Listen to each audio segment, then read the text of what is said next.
অনুভৱটো ভালেই লাগিছে কাৰণ আমি পুৰণা এই সংস্কৃতিটো যিটো আছিলে সেইটো আমি প্ৰায় এৰি দিয়া হৈছে তো মই প্ৰথমতে বেলেগ কিবা কিবি ভাবিছোঁ যে হাতীত যাম বা হেৰিত যাম কিন্তু দেউতাই ক'ল যে নাই এইটো অসমীয়া সংস্কৃতি তো এইটোত গ'লে কেনেকুৱা পাবি তো দেউতাৰ হেৰি মতে মই ভাবি চালোঁ যে ভাল হয় বুলি তো সেই তেনেকৈ মই আগবাঢ়িবলৈ লাগিছোঁ মোৰ নিজৰ জীৱনটো এনেকৈয়ে পুৰণা হেৰি কৰি পেলাই যাতে মই আগবাঢ়ি যাব পাৰোঁ পুৰণা কথাখিনি মনত ৰাখি পেলাই যাতে মই আগবাঢ়ি যাব পাৰোঁ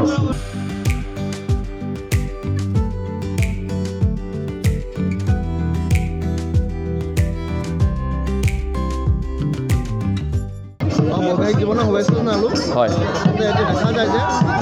আজিকালি বিশেষকৈ বিলাসী বাহনতে প্ৰায় ছোৱালী আনিবলৈ যোৱা যায় হয় কিন্তু তাৰ আপুনি ব্যতিক্ৰমী এটা দৃশ্য দেখুৱাইছে হয় কি ক'ব আজি উঠি অহা যুৱপ্ৰজন্মৰ বা অসমীয়া সমাজৰ এটা পৰম্পৰা মানে এইটো মই এনেকৈ বুজাম যাতে আপুনি যেতিয়া আপুনি কাৰোবাক জীৱন সাথী যদি বনাবলৈ গৈছে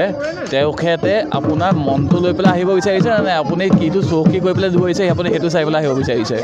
তেখেতে যদি মোক যে এনেকৈ যদি মান্তি লৈছে তেন্তে হয়তো তেখেতে মোৰ লগত আৰু চিৰ জীৱন এনেকৈ থাকি যাব পাৰিব তো সেইটো হিচাপে মই এনেকৈ ওলাই দিব গৈছোঁ আৰু মোৰ বিশ্বাস আছে যে তাই ইয়াত মোৰ লগত সদায় এনেকৈ থাকিব কইনাঘৰ বেছি দূৰ নহয় এই আপোনাৰ 1 কিলোমিটাৰ ভিতৰতে সেইটো বুলিও মই সেই গাড়ী চাড়ী নোহোৱাকৈ মই এনেকৈ যাম বুলি মই বেছি মানে এটা পৌৰাণিক পৰম্পৰা অসমীয়া সমাজ চহা সমাজ জীৱনৰ পৰম্পৰা হয় পৰম্পৰাক আকৌ উভতাই আনিবলৈ আপুনি চেষ্টা কৰিছে আজি মই কৰিছোঁ কাইলৈ মোৰ লগৰকেইজনী কৰিব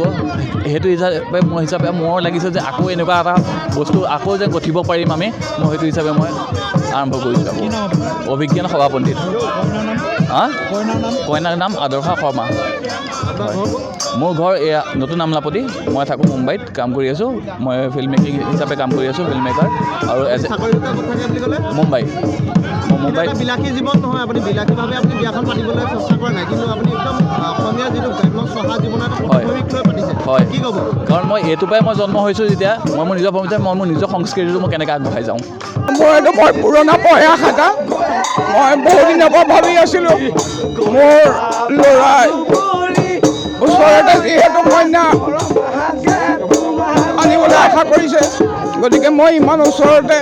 কোনো যান্ত্ৰিক বাহন নলৈ পুৰণিকলীয়া গৰু গাড়ী বাহনখন যিটো আমাৰ আপুৰুগীয়া সম্পদ এটা আজিকালি ল'ৰা ছোৱালীয়ে চৈ দিয়া গৰু গাড়ী বুলি ক'লে চিনি নাপায় মোৰ প্ৰয়াস মই ভাবিছোঁ যে আজি নতুন প্ৰজন্মই দেখক পুৰণিকলীয়া এটা নীতি নিয়ম আগত ৰেলগাড়ীৰ আগতেই আমাৰ গৰু গাড়ী বাহন চলিছিলে প্ৰচলন হৈছিলে গতিকে সেই প্ৰচলিত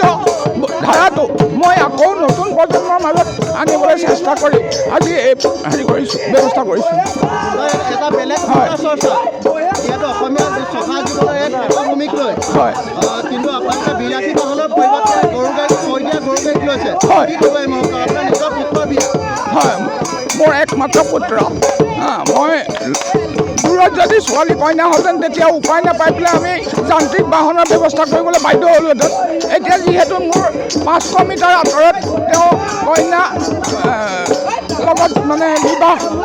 সম্পাদন হ'বলৈ গৈ আছে গতিকে ইমান ওচৰতে মই ভাবিছোঁ যান্ত্ৰিক গাড়ীতকৈ যান্ত্ৰিক বাহনতকৈ আমাৰ আগৰ পুৰণিকলীয়া গৰু গাড়ী বা চৈ দিয়া গৰু গাড়ীটো যিহেতু আজি প্ৰজন্মই চিনি নাপায় আমাৰ গোলাঘাট জিলাত মই বিচাৰি মাত্ৰ এখনেই চৈ দিয়া গৰু গাড়ী পালোঁ সেইখন ৰূপকলীয়া এখেতসকলে ৰূপকলীয়াৰ পৰা আহি পেলাই মোক এখন সহায় কৰিছে তেখেতসকলে যেতিয়া ক'লে যে আজিকালি গৰু এহাল পুহিবলৈ যথেষ্ট কষ্ট হয় যথেষ্ট খৰচ হয় যিহেতু আজিকালি ট্ৰেক্টৰৰ যুগ হোৱাৰ লগে লগে বলদ গৰুৰ কাম প্ৰায় নাইকিয়া হৈ আহিছে গতিকে তেওঁলোকে যদি এনেকৈ শোভাযাত্ৰা বিবাহ কাৰ্য এইবিলাকতে যদি অকণমান নুঘূৰাই তেনেহ'লে তেওঁলোকে বলদ গৰুহাল পুহিবলৈ অকণমান জটিল হৈ পৰিছে গতিকে গৰুহালৰ প্ৰতি লক্ষ্য ৰাখি